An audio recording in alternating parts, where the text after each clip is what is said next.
Mine is the sunlight, mine is the morning, born of the one light, Eden saw play. Praise with elation, praise every morning, God's recreation of the new day. Praise with elation, praise every morning, God's recreation of the new day. Please be seated. Good morning. Happy Easter. What a treat to see all of you here today. Well, we've been leading up to this with a series of lessons called Karma, Resurrection, Karma, Reincarnation, and Resurrection. Let me get my shirt tail in here, give me. And what's that?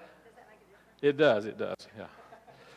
And so I've been really kind of reflecting on and meditating on resurrection and the whole concept and the idea of what resurrection not only is historically, but also what it means for you and I. And there's a great line in the movie, The Best Exotic Marigold Hotel, and it says, I think one of the key players said, everything will be all right in the end. If it's not all right, it's not the end. I love that awareness and that philosophy. And so it's an understanding that ultimately everything is working with a purpose and a design, and there's something that is happening in us and in life that is beyond sometimes our awareness of it. And sometimes we go through different challenges and circumstances that feel much like we've been through the crucifixion and that we've been in the tomb. And yet, in every opportunity, in every experience, there is a place within us that actually can move beyond all those experiences. And to me, that's one of the biggest significances of the idea, the understanding, the principle of resurrection. Robert Bridges once said that man, as a spiritual being, is a spiritual being, and the proper work of his mind is to interpret the world according to his highest nature and to conquer the material aspects of the world so as to bring them into subjection to the spirit, or his highest nature. We are put on this earth, to accomplish and to achieve an identity that cannot be given to us by our parents. We're here to develop a name or a nature that does not come from our religious or ethnic heritage. That heritage, that identity is not real, nor is it permanent. But there is within us that which is truly real and permanent. But what? But that which must be established as our own and can only be created and developed by conscious, direct, and continual effort and application. And so our subject this morning is that application. That application of an awareness of resurrection as something that is universal. It's more than just something that happened to a particular individual thousands of years ago. Just came across a work by Richard Rohr. How many are familiar with the work of Richard Rohr? Richard Rohr is just a wonderful Franciscan priest and a biblical theologian, and he's written a book that I think is probably going to shake up a lot of traditional views about Christianity and about Christ.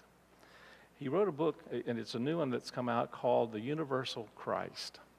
And I'll read just a little bit from what he says about this. He says, I want to enlarge your view of resurrection from a one-time miracle in the life of Jesus that asks for assent and belief to a pattern of creation that has always been true, and that invites us to much more than believe in miracles. It must be more than a private victory of one man to prove that he is God. No preacher or teacher ever pointed this out to me, but in Paul's discourse of the Corinthians on the nature of resurrection, he says something very different from what most of us hear or expect. Paul writes, if there is no resurrection from death, Christ himself cannot have been raised. He presents resurrection as a universal principle, but most of us only remember the following verse. If Christ has not been raised, your preaching is useless and your faith is useless. In verse 14, he gives us a good apologetic statement about Jesus' resurrection, but the preceding verse strongly implies that the reason we trust Jesus' resurrection is that we can already see resurrection happening everywhere else. And so this idea of resurrection was not just an event. Now, there was something that happened 2,000 years ago, or we wouldn't still be talking about it and celebrating it. It would have gone by the wayside and people would have said, oh yeah, that thing. But we know something significant happened. And something that significant has been passed down through generation and through history. It actually has a universal kind of understanding. There's an archetypal knowing and awareness that resurrection is not something that just simply happened, but it is a principle that runs through all of creation. And one of the things that he points out with an understanding of the universal Christ is this understanding that Christ is not Jesus' last name. You guys have heard me say that. But that Jesus awakened to the understanding and the knowing of his own unique divine nature, and lived from a place where he was able to show and demonstrate that you and I are much more than just these physical forms, much more than these egos, much more than these personalities, and there's something within each and every one of you that is absolutely divine.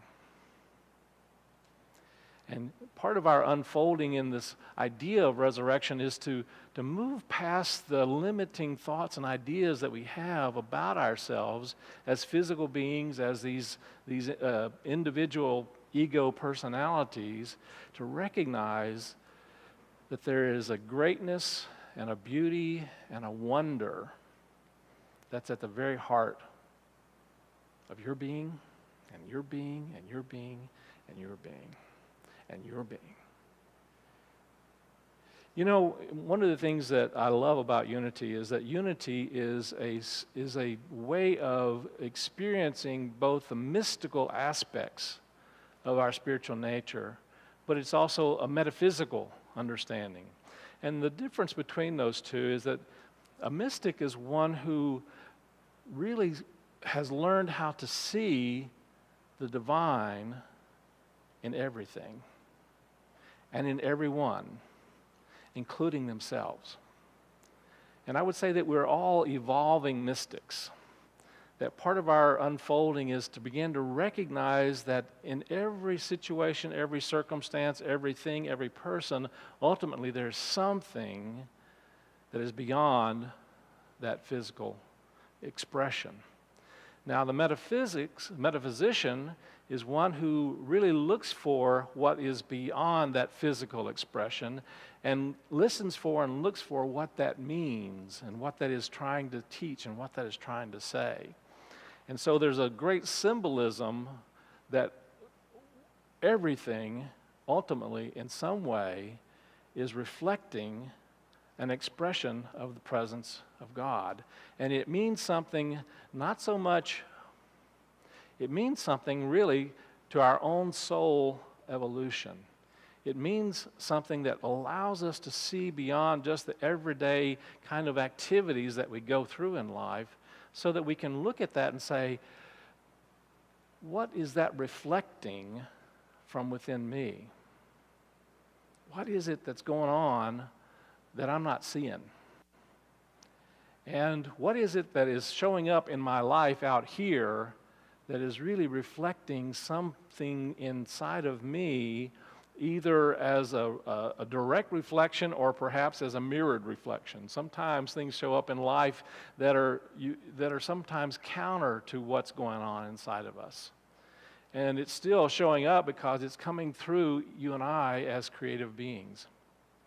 In a real sense, someone who is a mystic is one who really taps into an awareness of their connection with the source of all creation.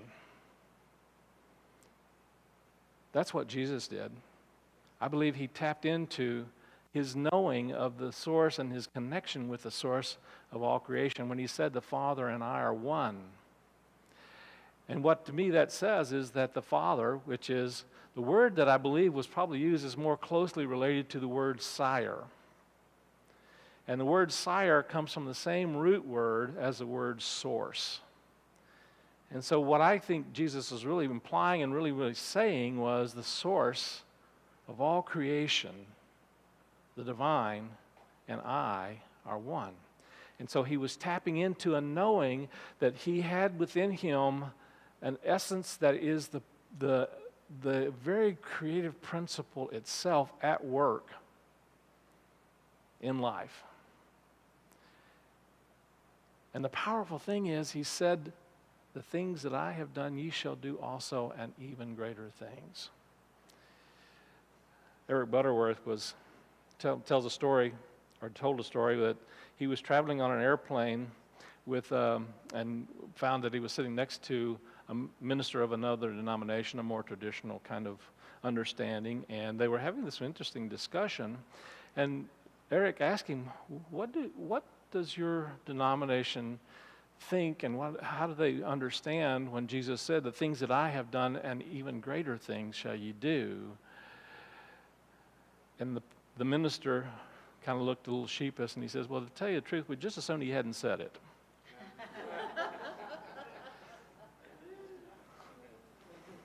Because they didn't know what to do with that. Well, that's, to me, one of the essences of what Jesus was trying to teach us, is that there is an amazing power and greatness of creative power that is in each and every one of us. And that power has the ability to transform life.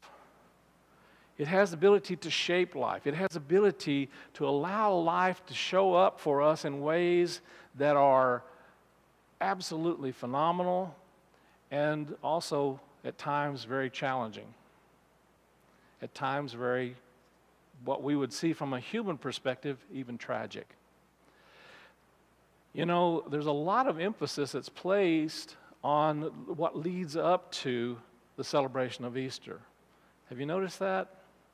There's a lot of emphasis in a lot of religions that have placed a lot of emphasis on the suffering of Christ. And I don't want to take away from the understanding that is really relevant in this, but I also don't want us to get stuck in the tomb. Resurrection is about allowing ourselves to not be stuck in the tomb of our own creative process that is allowing us to focus on those things that are not really enhancing our ability to express the beauty and the wonder and the power and the joy and the light that is there within each and every one of us. You know, one of the great symbols of resurrection is the symbol of the butterfly. And I love the understanding that each and every one of us are basically, in some ways, in a cocoon of our own making. We're in the cocoon of our own thinking. We're in the cocoon of our own ideas. We're in the cocoon of our own concepts about ourselves.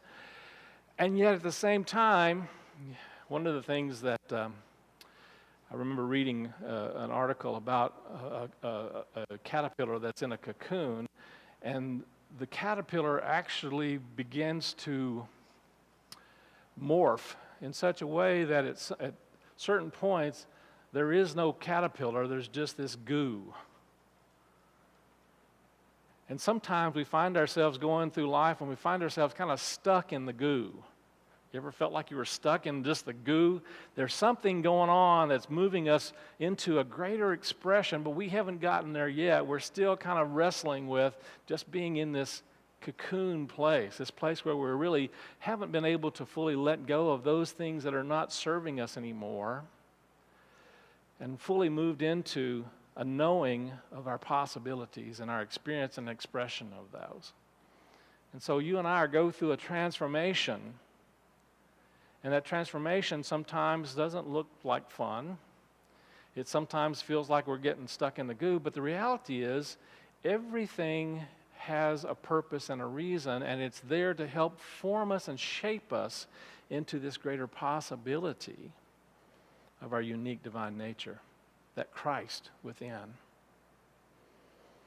And so part of our resurrection experience is being open to knowing that even when we feel like we're stuck in the goo, that something higher is at work. And this is what we call grace, of course, this understanding that there's something higher at work than our own understanding, and there's something that will unfold from that work and unfold in ways that will bring about a greater knowing of our true identity, of that Christ nature, the I am. And so most people think that resurrection is something that happened to Jesus, but I'm suggesting to you that it's something that actually happens and is happening to each and every one of us in many ways. Last night we had the spiritual cinema, and we showed a movie called Heal. And in the movie, it's a documentary, and I highly recommend it. If you're interested in knowing about mind-body healing, it has some of the great teachers of mind-body healing that they've interviewed, and it really is well done. So I really encourage you to take some time if you didn't get a chance to see that one. But one of the things that was fascinating to me is that they took, Dr. Bruce Lipton took some stem cells, and those stem cells, he placed stem cells, identical stem cells, from the same source, into 3 different dishes, Petri dishes, and he put a different medium, I guess you might call it. I don't know, I'm not well versed in scientific terms, so if someone has a better term, he put different mediums in each of the different Petri dishes. And what happened was really fascinating, because one stem cell actually developed into muscle. Another stem cell actually developed into bone, and another stem cell actually developed into fat. How is that possible? They're all from the same source, and yet there's something within those environments that told those stem cells to shape and to form into a new way, and to become something different, and to become something new. And I'm going to suggest to you that there's something that you and I are evolving into that I believe Jesus showed us and demonstrated. Father Teilhard de Chardin called him the first of the new man, the new creation, that we're evolving into something that we yet have not been able to comprehend, and yet there's something that we're moving toward. We've been talking about this idea of reincarnation, that we are not a spirit. Let me say that again. We are more than just what is showing up in this particular life, that we are actually life itself expressing. We are a spirit itself expressing. We are the spirit of the divine expressing in a unique way. And so we are, reincarnation in and of itself is not the end goal. The end goal is something that is beyond our comprehension at this point. And yet Jesus is one who came to show us that there's something more to us than what we have thought ourselves to be.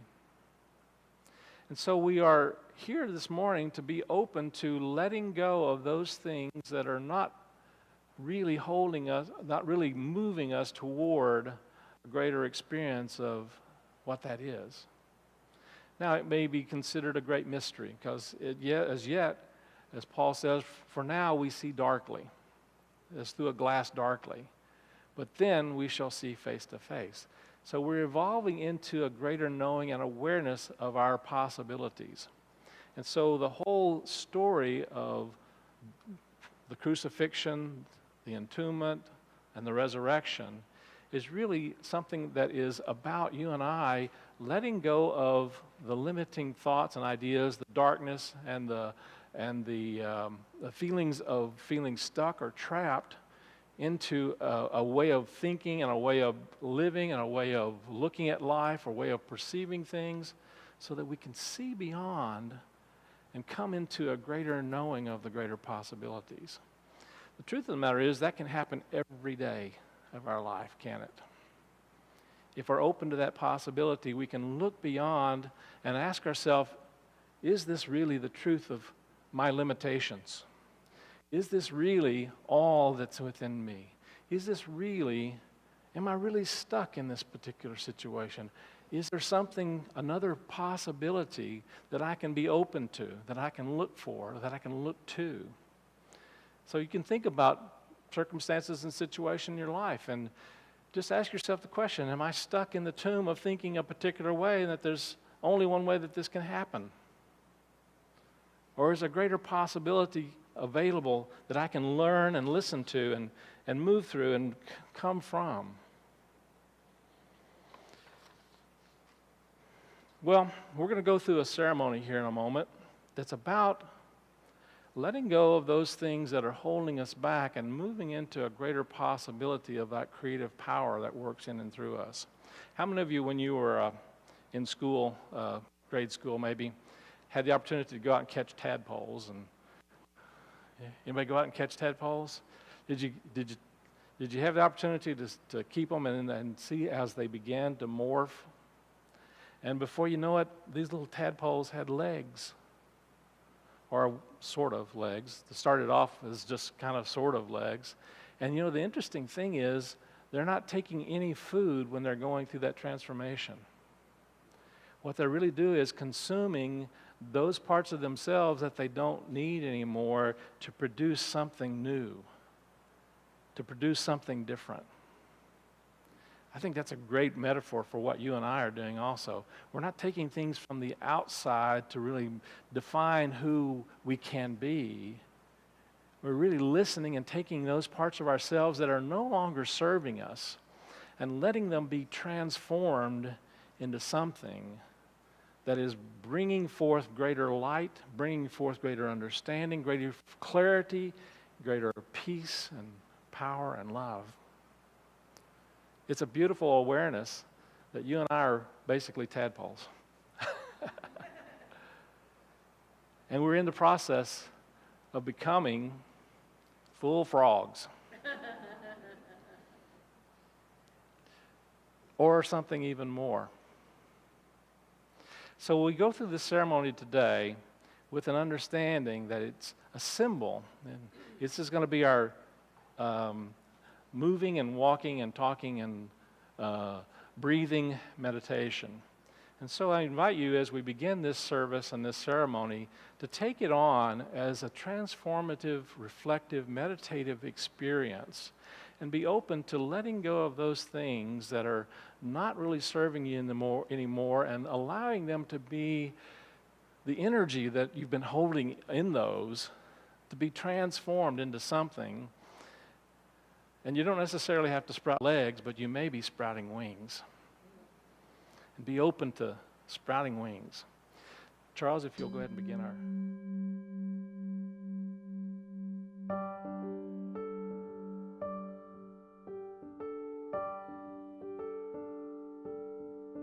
We are holy, holy, holy. We are holy, holy, holy. We are holy, holy, holy. We are holy. We are holy, holy, holy. We are holy. The resurrection takes place in us every time we realize the indwelling life that is connecting us to God. We are holy, Spirit divine.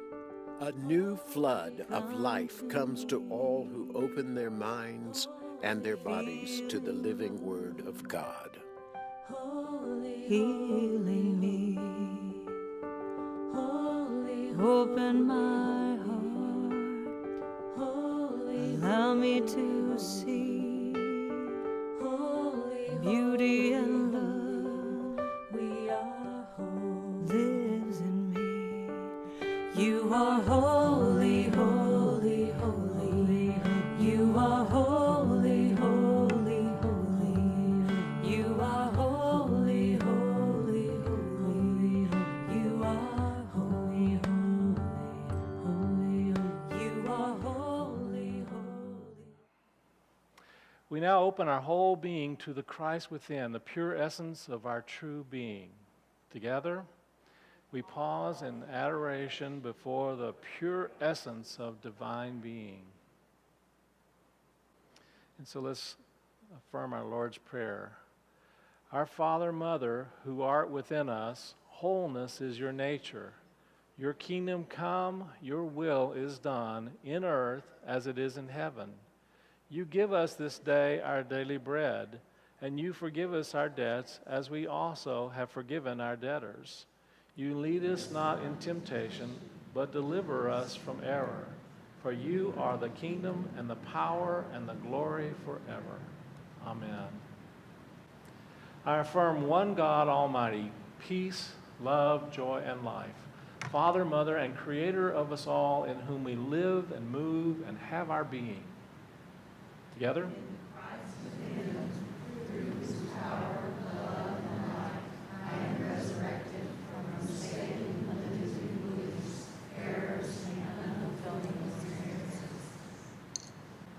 I affirm my divine self, my oneness with God, the presence of God within me. In my power, through Christ, receiving myself, child of God, for such is my true nature. I affirm the divine in all people. I affirm God in them. In God's power to be filled with all good, because God in their midst is all good. I affirm forgiveness. Which takes place when I accept myself and others, and release mistaken beliefs and judgments about myself and others. I affirm the resurrection of the body to perfect life and health. Which is achieved when, through Christ within, the body is raised above mistaken beliefs and limitations of any kind. I affirm everlasting joy, peace, love, and life. Which are realized when, through the knowledge of truth, we behold heaven in our very midst. The power of God is here. The presence of God is now. The light of God is in you. The possibility of your divine being is in process for you to express. Through the power of the living Christ, I am awakened to newness of life. Is there anything within you that you wish to release and be transformed? Is there anything that you would like to be free of? Is there anything within you that you would like to roll away the stone so that you can step out into a greater possibility of the true who you are? Together? Through the power of the living Christ, you are awakened to newness of life. And so at this time, you're going to be invited to come forward, and we're going to sing and chant. Lissy's going to help us to chant this wonderful chant, and you're going to be asked to come forward and take one of the flowers. Now what you see before you here is a green circle, and the circle is to represent that which is eternal in every one of us. But you can see it's a bit drab right now. And some of us kind of feel that way at times. I don't know, I do. I don't know if anybody else does, but I kind of feel a little drab at times. But there's something more that is in the process of unfolding and is being grown and expressed through us that allows us to move into a different expression of our possibilities. So you'll be asked to come forward and take a flower, and on each of the flowers there is a blessing. What I encourage you to do is actually kind of tear off the blessing near the very top of it, and then you'll be able to see the whole blessing. And then come forward and place and stick the flower in the wreath somewhere, and just let yourself be open to where you feel like that needs to be, because as it begins to unfold, you'll see that it begins to fill in, and we are actually in the process of being creative. So let's go ahead and start our singing. We are holy, holy, holy. And if we'll start with the front row. We are holy, holy, holy. We are holy, holy, holy. We are home. We are holy, holy, holy. We are holy, holy, holy. We are holy, holy, holy. We are home. We are holy, holy, holy. We are holy, holy, holy. We are holy, holy, holy. We are home. I am holy, holy, holy. I am holy, holy, holy. I am holy, holy, holy. I am home. I am holy, holy, holy. I am holy, holy, holy. I am holy, holy, holy. I am home. You are holy, holy, holy. You are holy, holy, holy. You are holy, holy, holy. You are home. You are holy, holy, holy. You are holy, holy, holy. You are holy, holy, holy. You I am home. You are holy, holy, holy. You are holy, holy, holy. You are holy, holy, holy. You are home. Well, we've taken something kind of drab and turned it into something quite beautiful. And it doesn't necessarily mean that everything is in perfect order, but it still has a great beauty, doesn't it? So our lives are always a thing of great beauty. Our lives are here to allow us, to allow that creative power, that creative source to express through us in ways that we perhaps have not done so before. And part of the resurrection experience and process is to recognize that we can break out of the tomb, that we can live beyond our limiting beliefs, and that we can be transformed by the renewing of our hearts and minds. So that's our lesson for this week. And so I invite you to take some time to really contemplate and reflect on that understanding that you are resurrecting even now. And so it is. And so it is.